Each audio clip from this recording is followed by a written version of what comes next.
Hello friends, welcome to my channel. అక్షయ్ని arrest చేయించాలని చూసిన రాజేశ్వరి పల్లవీలకి దిమ్మ తిరిగే షాక్ ఇచ్చిన కోటిలింగం. అసలు ఏం జరగబోతుంది తెలుసుకోవాలి అంటే ఈ వీడియోని చివరి వరకు చూడండి. ఈ వీడియో చాలా ఇంట్రెస్టింగ్గా ఉండబోతుంది. ఎక్కడా స్కిప్ చేయకుండా చూసేయండి. ఇక వీడియోలోకి వెళ్ళినట్లయితే అక్షయ్, కమల్ ఇద్దరూ కూడా శ్రీకర్ కోసం ఒక చోట వెయిట్ చేస్తూ ఉంటారు. ఎంతసేపటికి శ్రీకర్ రాకపోవడంతో కమల్, ఏంటన్నయ్య, అన్నయ్య ఇంకా రావడం లేదేంటి, మనం వచ్చి చాలాసేపు అవుతుంది అని అనగానే, వస్తానన్నారా, ఏదో పనుండి రాలేకపోయాడేమో అని అక్షయ్ చెప్తూ ఉంటాడు. ఇది ఇలా ఉండగా మరో పక్క శ్రీకర్ అయితే అక్షయ్ వాళ్ళని కలవడానికి రెడీ అవుతూ ఉంటాడు.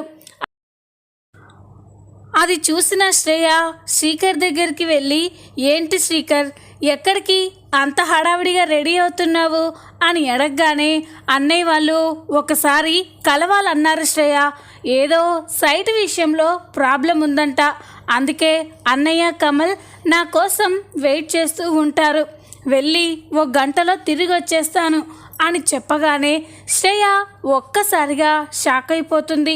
పల్లవి చెప్పిన మాటలన్నీ కూడా శ్రేయకి గుర్తొస్తూ ఉంటాయి.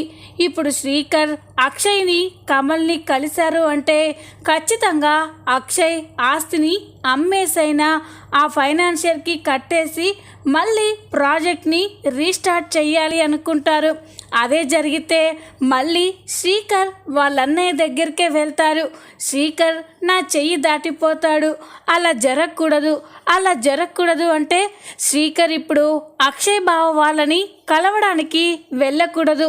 శ్రీకర్ వెళ్తే అక్కడ అక్షయ్ బావ ఆస్తి అమ్మడం కోసం శ్రీకర్ని బలవంతంగానైనా ఒప్పిస్తాడు. ఇప్పుడు శ్రీకర్ని ఎలాగైనా ఇల్లు దాటకుండా చేయాలి అని శ్రేయ అనుకొని శ్రీకర్ని గదిలోనే ఉంచి బయట లాక్ చేస్తుంది. ఇక శ్రీకర్ బయటికి వెళ్ళడానికి డోర్ తీస్తూ ఉంటే డోర్ ఎంతకీ ఓపెన్ అవ్వదు. దాంతో ఇక శ్రీకర్, శ్రేయ డోర్ ఓపెన్ చెయ్యి, డోర్ లాక్ అయిందేంటి అని అంటూ ఉంటాడు. అప్పుడే శ్రేయ కిటికీలోంచి వచ్చి తన దగ్గర ఉన్న తాళాలని శ్రీకర్కి చూపిస్తూ, డోర్ దానంతట అదే లాక్ అవ్వలేదు శ్రీకర్, నేనే లాక్ చేశాను అని అంటుంది. అది విని శ్రీకర్ ఒక్కసారిగా షాక్ అయిపోతాడు. శ్రేయ, ఏం చేస్తున్నావు నువ్వు? అక్కడ అన్నయ్య, కమల్ నా కోసం వెయిట్ చేస్తూ ఉంటారు, 1 గంటలో వెళ్ళి వచ్చేస్తాను అని అనగానే శ్రీకర్, ఇప్పుడు నువ్వు అక్కడికి వెళ్తే ఏం జరుగుతుందో నాకు తెలుసు, నిన్ను ఎలాగైనా ఒప్పించి మీ అన్నయ్య ఆస్తిని అమ్మేసి ఆ ఫైనాన్షియర్కి డబ్బు కట్టాలనే ప్లాన్ చేస్తారు. మీ అన్నయ్య ఏది చెప్పినా కూడా నువ్వు దానికి తలాడించుకుంటూ వెళ్తావు. నువ్వు ఇప్పుడు ఇంట్లో నుండి వెళ్ళిపోతే మళ్ళీ నువ్వు తిరిగి రావు, అందుకే నిన్ను లాక్ చేయడం కోసమే డోర్ని లాక్ చేశాను అని అనగానే శ్రీకర్ ఒక్కసారిగా షాక్ అయిపోతాడు.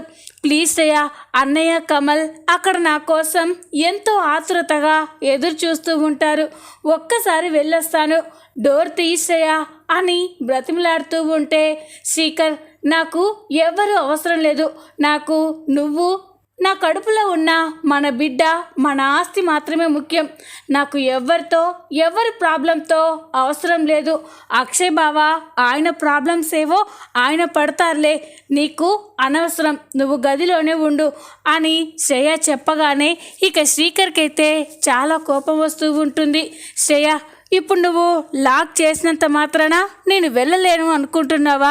ఈ తలుపుని బద్దలు కొట్టుకొనైనా మా అన్నయ్య కోసం వెళ్తాను అని శ్రీకర్ అయితే ఆ డోర్ని విరగొట్టడానికి ప్రయత్నిస్తూ ఉంటాడు. అది చూసిన శ్రేయ అక్కడే ఉన్న కత్తి తీసుకొని శ్రీకర్ అని పిలుస్తుంది. ఇక శ్రీకర్ శ్రేయ వైపు చూసి ఒక్కసారిగా షాక్ అయిపోతాడు. శ్రేయ అని అంటూ ఉంటే శ్రీ ఇప్పుడు నువ్వు కానీ నా మాట కాదని అక్షయ్ వాళ్ళని కలవడానికి వెళ్ళావు అంటే నేను నా కడుపులో బిడ్డ ఇక్కడే చచ్చిపోతాము. నువ్వు తిరిగి వచ్చేసరికే నన్ను నీ బిడ్డని శవాలుగా చూడాల్సి వస్తుంది. అది నీకు ఇష్టమే అయితే డోరు పగలగొట్టుకొని వెళ్ళొచ్చు అని అనగానే శ్రీకర్ ఒక్కసారిగా షాక్ అయిపోతాడు. ఇక శ్రీకర్ అయితే చాలా బాధగా అక్కడ అన్నయ్య వాళ్ళు నా కోసం ఎదురు చూస్తూ ఉంటారు, కనీసం ఫోన్ చేసైనా నేను రావడం లేదని అన్నయ్య వాళ్ళకి చెప్పాలి అని శ్రీకర్ గదిలో తన ఫోన్ కోసం వెతుకుతూ ఉంటాడు. కానీ తన ఫోన్ ఎక్కడా కనిపించకపోయేసరికే శ్రేయ నా మొబైల్ ఎక్కడా అని అడుగుతాడు. నువ్వు మీ అన్నయ్య వాళ్ళకి ఫోన్ చేయడమో మీ అన్నయ్య వాళ్ళు నీకు ఫోన్ చేయడమో జరుగుతుందని నీ మొబైల్ ఫోన్ని నా దగ్గరే ఉంచాను అని అనగానే శ్రీకర్ షాక్ అయిపోతాడు. ప్లీజ్ శ్రేయ ఒక్కసారి నా ఫోన్ ఇవ్వు, అన్నయ్య వాళ్ళకి ఫోన్ చేసి నేను రావడం కుదరదని చెప్పేస్తాను. అన్నయ్య వాళ్ళు నా కోసం ఎదురు చూస్తూ ఉంటారు శ్రేయ అని అనగానే అక్కర్లేదు శ్రీకర్, మీ అన్నయ్య ఫోన్ చేస్తే నువ్వు కరిగిపోతావు, ఎవరిని లెక్క చేయవు, ఏం పర్వాలేదు, ఇంకాసేపు వెయిట్ చేసి మీ అన్నయ్య తమ్ముడు ఆశ వదులుకొని ఇంటికి వెళ్తారులే, నువ్వు నోరు మూసుకొని గదిలోనే ఉండు అని శ్రేయ మాట్లాడి అక్కడి నుండి వెళ్ళిపోతుంది. శ్రేయ మాట్లాడిన మాటలకి శ్రీకర్కి అయితే చాలా కోపం వస్తూ ఉంటుంది. పాపం అక్కడ అన్నయ్య కమల్ నా కోసం ఎదురు చూస్తూ ఉంటారు. ఇది లాయర్గా నేను సాల్వ్ చేయాల్సిన కేసు, అలాంటిది మా అన్నయ్యకి నా కుటుంబానికి ఇంత పెద్ద సమస్య వస్తే నేను ఎలాంటి సాయం చేయలేకపోతున్నాను అని శ్రీకర్ అయితే చాలా బాధపడుతూ ఉంటాడు. ఇక అక్షయ్ కమల్ ఇద్దరూ కూడా శ్రీకర్ కోసం వెయిట్ చేసి విసిగెత్తిపోతారు. ఇక కమల్ ఏంటన్నయ్య, అన్నయ్య మరి ఇంత నిర్లక్ష్యంగా ఉండడం ఏంటి, మనం వచ్చి చాలాసేపు అవుతుంది, ఈ ఎండలో ఇలా వెయిట్ చేస్తూ ఉంటే అన్నయ్య ఇంకా రాకపోవడం ఏంటి అని అనగానే ఇక అక్షయ్ లేదురా, శ్రీకర్ ఖచ్చితంగా వచ్చేవాడే, వాడు రాలేదు అంటే శ్రేయానే వాడిని ఆపేసినట్టుంది అని ఇక శ్రీకర్కి ఫోన్ చేస్తూ ఉంటాడు. శ్రీకర్ ఫోన్ స్విచ్ ఆఫ్ రావడంతో ఇక కమల్ అయితే రే మన అనుమానమే నిజమైందిరా, శ్రేయనే ఏదో చేసి శ్రీకర్ని ఇక్కడికి రాకుండా చేసింది, అంతేకాదు శ్రీకర్ ఫోన్ స్విచ్ ఆఫ్ కూడా చేసేసింది అని అనగానే ఇక కమల్ షాక్ అయిపోతాడు. ఏంటన్నయ్యా ఈ శ్రేయ పల్లవి మన కుటుంబం గురించి మన కుటుంబ సమస్యల గురించి ఎప్పుడు అర్థం చేసుకుంటారో ఏంటో అని కమల్ అంటూ ఉంటారు. రే శ్రేయ గురించి మనకి తెలుసు కదా, అందుకే మనమే ఏదో ఒక ప్రయత్నం చేద్దాం పద అని అక్షయ్ కమల్ ఇద్దరూ కూడా ఇక అక్కడి నుండి వెళ్ళిపోతారు. ఇక రాత్రి కాగానే అక్షయ్ అయితే తనకి తెలిసిన వాళ్ళందరికీ ఫోన్ చేసి డబ్బు కోసం బ్రతిమలాడుతూ ఉంటారు. కానీ ఎవ్వరూ కూడా పాజిటివ్గా రెస్పాండ్ అవ్వకపోవడంతో అక్షయ్ చాలా అప్సెట్ అయిపోతాడు. అదంతా చూసిన అవని చాలా బాధపడుతూ ఉంటుంది.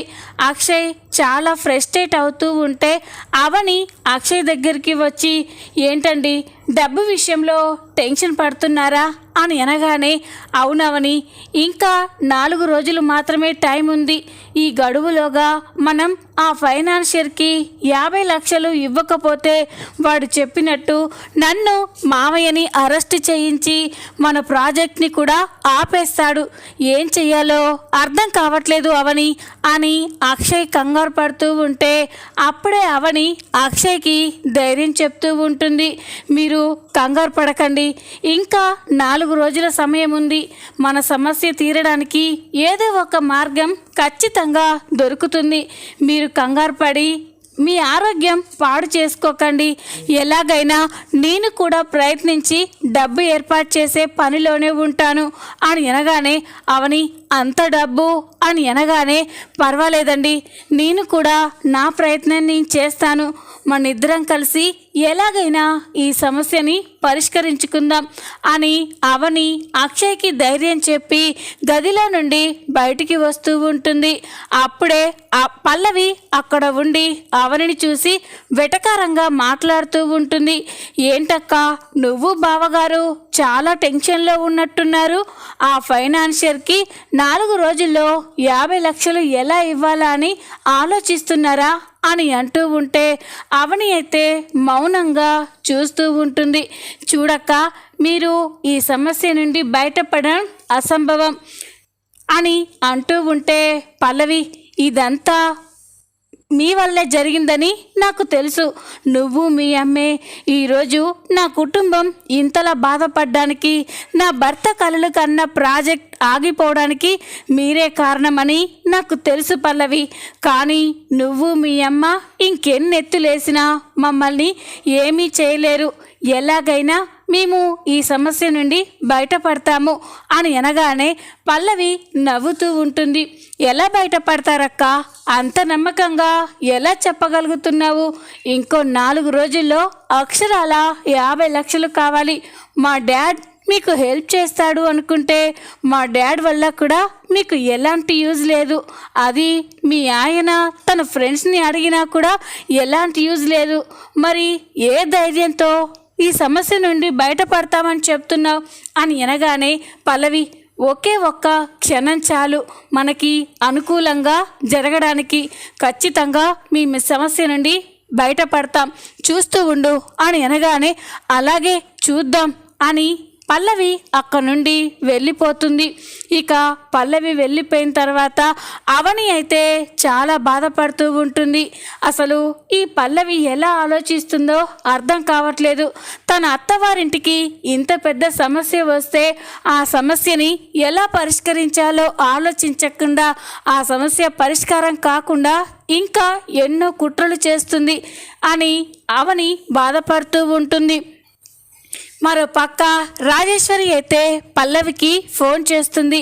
రాజేశ్వరి నుండి ఫోన్ రాగానే పల్లవి మామ్ ఫోన్ చేస్తుంది అని పక్కకు వెళ్ళి మాట్లాడుతూ ఉంటుంది. చెప్పు మామ్ అని అనగానే మీ ఇంట్లో పరిస్థితి ఎలా ఉంది పల్లవి?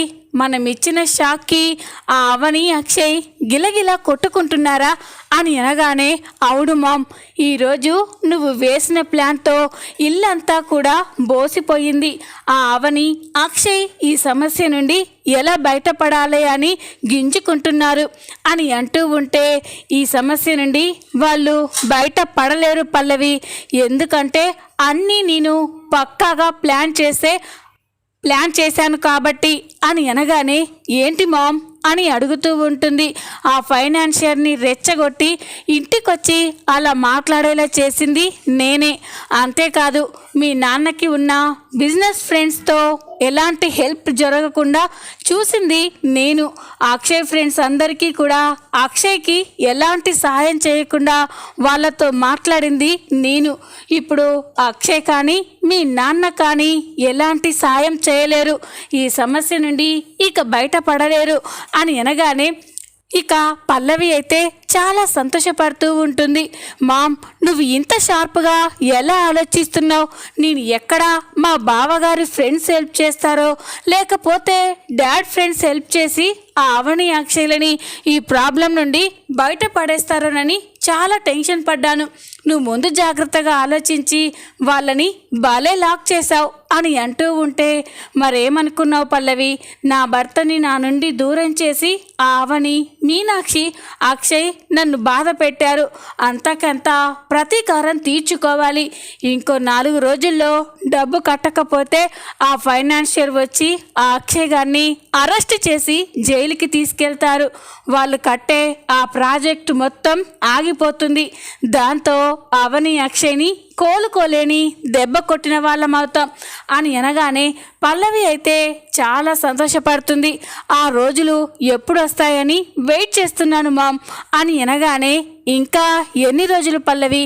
ఇంకో 2-3 రోజుల్లో మన కళ నెరవేరబోతుంది, వెయిట్ అండ్ సీ అని రాజేశ్వరి సంతోషంగా మాట్లాడుతూ ఉంటుంది. ఇక అవని, చక్రధర్, అక్షయ్లు, కమల్లు వీళ్ళకి ఉన్న ఫ్రెండ్ సర్కిల్ మొత్తం కూడా ఉపయోగించి డబ్బు అరేంజ్ చేయడం కోసం చాలా ప్రయత్నాలు చేస్తూ ఉంటారు. కానీ ఎక్కడ డబ్బు ఏర్పాటు కాదు. ఇంతలోనే ఫైనాన్సర్ ఇచ్చిన గడువు తీరిపోతుంది. అక్షయ్ వాళ్ళు సైట్ దగ్గర చూస్తూ ఉంటే ఇంతలోనే ఫైనాన్షియర్ పోలీసులను తీసుకొని ఆ సైట్ దగ్గరికి వస్తారు. వాళ్ళని చూసి అక్షయ్, కమల్ ఒక్కసారిగా షాక్ అయిపోతారు. ఇక అప్పుడే అక్షయ్, ఏంటండి మళ్ళీ ఎందుకు వచ్చారు అని అనగానే, ఏంటక్షయ్ మర్చిపోయావా, నీకిచ్చిన వారం రోజుల గడువు చెల్లిపోయింది. నువ్వు ఈ వారం రోజుల్లో నాకు డబ్బు కట్టలేదు, అందుకే నిన్ను అరెస్ట్ చేయించి ఈ సైట్ని సీజ్ చేస్తున్నాం అని అనగానే అక్షయ్, కమల్ ఒక్కసారిగా షాక్ అయిపోతారు.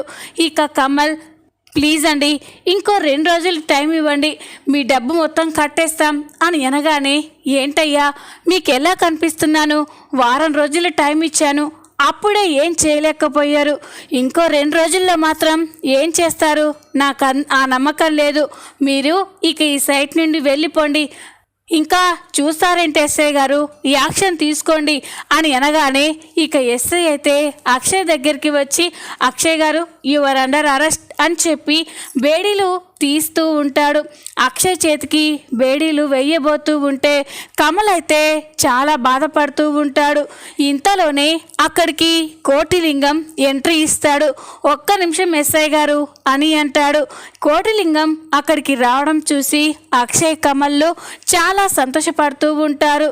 ఇక కోటిలింగం, ఏంటి ఎస్ఐ గారు మా అక్షయ్ సార్ని అరెస్ట్ చేస్తున్నారేంటి, మా సార్ ఏ తప్పు చేశాడు అని అనగానే, నీకేం తెలుసు, ఈ అక్షయ్ నా దగ్గర 50 లక్షలు తీసుకొని ఎగ్గొట్టాడు, ఇంకా ఆ డబ్బు కట్టలేదు, అందుకే అతన్ని అరెస్ట్ చేస్తున్నాం, నువ్వు తప్పుకో అని అనగానే, ఏంటండి అక్షయ్ సార్ డబ్బు కట్టకపోవడం ఏంటి, ఏంటి అక్షయ్ సార్ డబ్బు తెమ్మని నాతో చెప్పారు కదా, నేను వచ్చేంత వరకు వీళ్ళని ఆగమని చెప్పలేదా అని అనగానే ఇక ఫైనాన్షియల్ పోలీసులు అక్షయ్, కమల్ ఒక్కసారిగా షాక్ అయిపోతారు.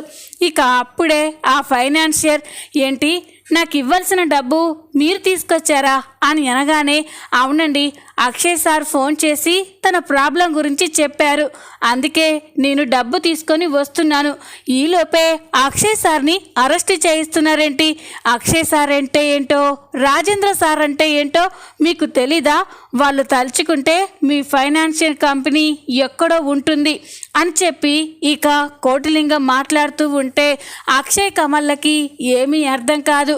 ఇక మరో పక్క రాజేశ్వరి, పల్లవి అయితే చాలా సంతోషపడుతూ ఉంటారు. ఈరోజు అక్షయ్ని అరెస్ట్ చేసి సైట్ని సీజ్ చేస్తారు అని తెగ మురిసిపోతూ ఉంటారు. ఇక అప్పుడే కోటిలింగం ఫైనాన్షియర్ దగ్గరికి వెళ్ళి, ఇదిగోండి మీకు ఇవ్వాల్సిన డబ్బు వడ్డీతో సహా తీసుకొచ్చాను, ఈ డబ్బు తీసుకొని ఇక్కడ నుండి వెళ్ళిపోండి, ఇక మీకు అక్షయ్ సార్కి ఈ సైట్కి ఎలాంటి సంబంధం లేదు అని అనగానే ఇక ఫైనాన్షియర్ అయితే చాలా సంతోషపడుతూ ఉంటారు.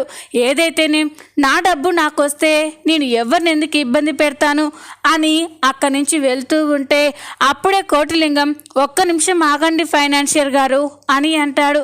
ఇక ఫైనాన్షియర్, ఏంటండి అని అడగగానే, మా అక్షయ్ సార్ని ఎంతలా అవమానించారు, ఎన్ని మాటలని బాధ పెట్టారు, అక్షయ్ సార్ని అరెస్ట్ కూడా చేయించాలని చూశారు, అంత మంచి మనిషిని బాధ పెట్టినందుకు కనీసం సారీ కూడా చెప్పరా అని అనగానే ఇక ఫైనాన్షియర్ అయితే ఆలోచిస్తూ ఉంటాడు.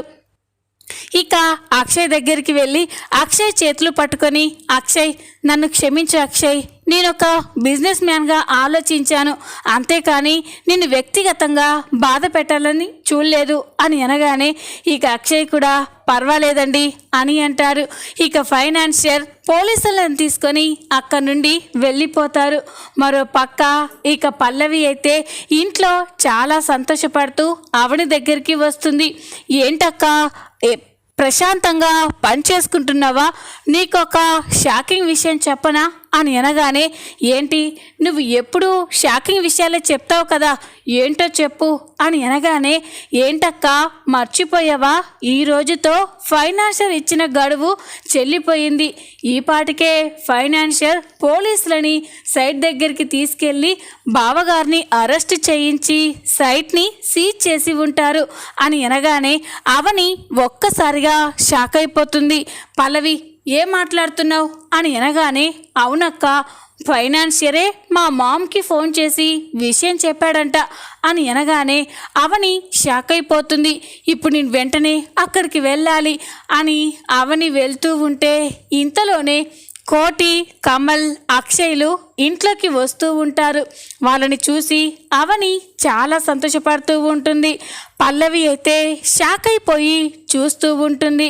ఇక అవని అక్షయ్ దగ్గరికి వెళ్ళి, ఏమండి మీరు బాగానే ఉన్నారు కదా, మిమ్మల్ని పోలీసులు అరెస్ట్ చేసి తీసుకెళ్లారని చెప్పారు, ఆ ఫైనాన్షియర్ మన సైట్ని సీజ్ చేశారని చెప్పారు అని అనగానే ఇక కమల్ అక్కడ అంతా జరిగిపోయింది వదినా, ఆ ఫైనాన్షియర్ పోలీసులను తీసుకొచ్చి అన్నయ్యని అరెస్ట్ చేయించి సైట్ సీజ్ చేయించాలని చూశారు అని అనగానే ఇక అవని మరి పోలీసులు మీ అన్నయ్యని ఎలా వదిలిపెట్టారు కన్నయ్య అని అనగానే సమయానికి దేవుళ్ళ కోటి వచ్చి కాపాడాడు అని అనగానే పల్లవి అవని ఒక్కసారిగా షాక్ అయిపోతారు. ఇక అప్పుడే పల్లవి ఇదేంటి ఈ కోటిగాడు వీళ్ళని కాపాడడం ఏంటి అని అనుకుంటూ ఉంటుంది. ఇక అవని నాకేం అర్థం కావట్లేదు కన్నయ్య అని అనగానే ఇక అక్షయ్ అర్థం కాకపోవడానికి ఏముంది పల్లవి, పోలీసులు నన్ను అరెస్ట్ చేసే సమయానికి కోటి అక్కడికి వచ్చి ఫైనాన్షియర్కి ఇవ్వాల్సిన డబ్బు మొత్తం కట్టేసి నన్ను అరెస్ట్ కాకుండా మన సైట్ సీజ్ చేయకుండా కాపాడాడు. నిజంగా ఈరోజు కోటి మన కుటుంబానికి దేవుడయ్యాడు అని అక్షయ్ అంటూ ఉంటే ఇక పల్లవి షాక్ అయిపోతుంది. అవని అయితే కోటిని చూసి చాలా సంతోషపడుతూ ఉంటుంది.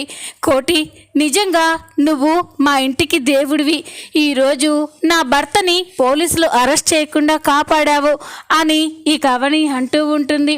అప్పుడే కమల్, అవును కోటి, మాకిక్కడ ఎన్ని ప్రాబ్లమ్స్ ఉన్నాయని నీకెలా తెలుసు, నువ్వు ఊరెళ్ళి చాలా రోజులు అవుతుంది కదా అని అనగానే మీరు చెప్పకపోతే ఏంటి సార్, నా ఫ్రెండ్ ఆరాధ్య ఉంది కదా, ఆరాధ్య ఫోన్ చేసి ఇక్కడ పరిస్థితుల గురించి మొత్తం చెప్పేసింది. అక్షయ్ సార్, అవని మేడం వాళ్ళు ఎంత బాధపడుతున్నారో ఇక్కడ విషయాలన్నీ ఆరాధ్య నాతో చెప్పి బాధపడింది. ఆరాధ్య బాధపడితే నేను చూడలేను కదా సార్, అందుకే ఎలాగైనా అక్షయ్ సార్ని అవని మేడాన్ని హ్యాపీ చేయాలి అని డబ్బు తీసుకొచ్చేసాను అని అనగానే ఇక అక్షయ్, అవని, కమల్, పార్వతి చాలా సంతోషపడుతూ ఉంటారు. అప్పుడే ఆరాధ్య కోటి దగ్గరికి వచ్చి, థ్యాంక్ యూ కోటి, నువ్వు నా కోసం డబ్బు తీసుకొచ్చి ఈరోజు మా నాన్నని పోలీసులు అరెస్ట్ చేయకుండా చేశావు, నిజంగా నీలాంటి ఫ్రెండ్ దొరకడం నా అదృష్టం అని ఆరాధ్య అంటూ ఉంటే ఇక అవని కూడా, అవునమ్మా, కోటి లాంటి మంచి మనిషి నీకు ఫ్రెండ్ దొరకడం నిజంగా నీ అదృష్టం అని అవని అంటూ ఉంటుంది. ఇదంతా చూసి పల్లవి అయితే షాక్ అయిపోయి చూస్తూ ఉంటుంది. చూద్దాం రాబోయే ఎపిసోడ్లో ఏం జరగబోతుందో. ఈ వీడియో కనుక మీకు నచ్చినట్లయితే లైక్ చేయండి, సబ్స్క్రైబ్ చేసుకోండి. Thanks for watching.